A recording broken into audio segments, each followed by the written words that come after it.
Only old townias can relate this video. Of course, ଆମେ old townia.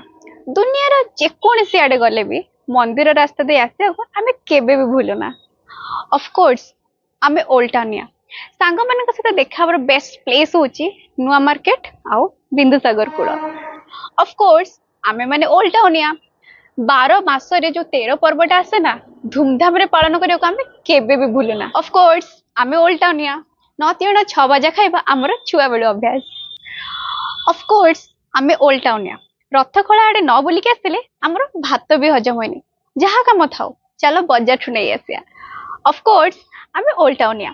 ମଲା ମୂର୍ତ୍ତିକା କାମ ହଉ କି ଛୁତିକିଆ କାମ ହଉ ଆମର ଫର୍ଷ୍ଟ ପ୍ରିଫରେନ୍ସ ସବୁବେଳେ ଅବଢା ହିଁ ରହିଥାଏ. Of course, ଆମେ old townia. ଭାଇଚାରା ସମସ୍ତେ ଆମଠୁ ହିଁ ଶିଖନ୍ତି. Okay, last but the most important. Of course, ଆମେ old townia. ଆମ ବାପା ଶ୍ରୀ ଲିଙ୍ଗରାଜ ହେଲେ ମାତା ହଉଛନ୍ତି ମା ପାର୍ବତୀ. ଜୟ ବାବା ଲିଙ୍ଗରାଜ. Okay bye.